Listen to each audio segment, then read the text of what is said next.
nom du Père et du Fils et du Saint-Esprit. Amen. Ô Seigneur, envoie ton esprit et tout sera créé et tu renouvelleras la face de la terre. Évangile de Jésus-Christ selon saint Marc au chapitre 10 au verset 1 à 12. En ce temps-là, Jésus arriva dans le territoire de la Judée, au-delà du Jourdain. De nouveau, des foules s'assemblaient près de lui et de nouveau, comme d'habitude, il les enseignait. Des pharisiens l'abordèrent et pour le mettre à l'épreuve, ils lui demandaient: « Est-il permis à un mari de renvoyer sa femme ?» Jésus leur répondit: « Que vous a prescrit Moïse ?» Ils lui dirent: « Moïse a permis de renvoyer sa femme à condition d'établir un acte de répudiation. » Jésus répliqua: « C'est en raison de la dureté de vos cœurs qu'il a formulé pour vous cette règle. Mais au commencement de la création, Dieu les fit hommes et femmes. À cause de cela, l'homme quittera son père et sa mère, il s'attachera à sa femme, et tous deux deviendront une seule chair. Ainsi, ils ne sont plus deux, mais une seule chair. Donc, ce que Dieu a uni, que l'homme ne le sépare pas. » De retour à la maison, les disciples l'interrogèrent de nouveau sur cette question. Il leur déclarait: « Celui qui renvoie sa femme et en épouse une autre devient adultère envers elle.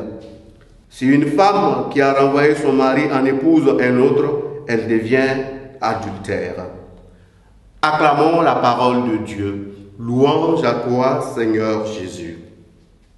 Bien-aimés dans le Seigneur, l'évangile de ce jour nous invite à une prise de conscience par rapport au sacrement de mariage. Et cette prise de conscience par rapport au sacrement de mariage passe d'abord par saisir la volonté de Dieu. La volonté de Dieu lorsqu'il nous donne ses commandements, lorsqu'il nous donne ses préceptes. Et Jésus nous amène à comprendre que la dureté de notre cœur peut nous conduire justement à des compromissions, voire à des concessions qui remettent en cause les préceptes de Dieu. C'est pourquoi nous devons vraiment discerner.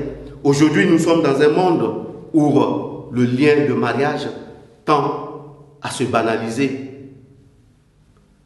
On se marie aujourd'hui et le lendemain matin, on est divorcé. On pourrait même croire qu'on est divorcé même avant de se marier. Tellement nous banalisons l'acte que nous posons. Or, la parole de Dieu de ce jour nous permet de prendre conscience que s'il y a bien un acte qui traduit l'amour de Dieu pour l'homme, c'est le sacrement de mariage. C'est le lien entre l'homme et la femme qui nous rappelle l'alliance que Dieu scelle avec chacun de nous. C'est pourquoi nous, chrétiens, notamment catholiques, nous devons faire attention au concept que nous utilisons. Quand nous parlons d'alliance, l'alliance, ce n'est pas un contrat. L'alliance, c'est pour toujours. Quand nous nous mettons dans la perspective de la foi. Et dans l'alliance, nous voyons que Dieu, il est toujours fidèle. Et très souvent, nous sommes infidèles. Et ce n'est pas pour autant que Dieu rompt l'alliance.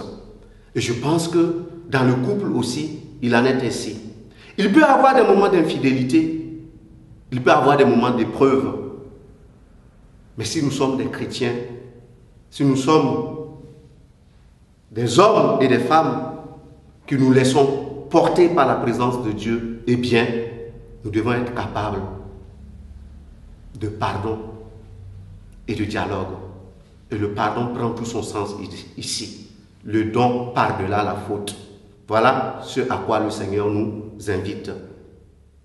Au cours de cette journée, nous allons prier le Seigneur pour tous les couples qui traversent des difficultés de toutes sortes, des difficultés qui mettent à l'épreuve leur union, afin que le Seigneur les conforte par sa présence et que son esprit les aide à surmonter ces épreuves. Loué soit Jésus-Christ.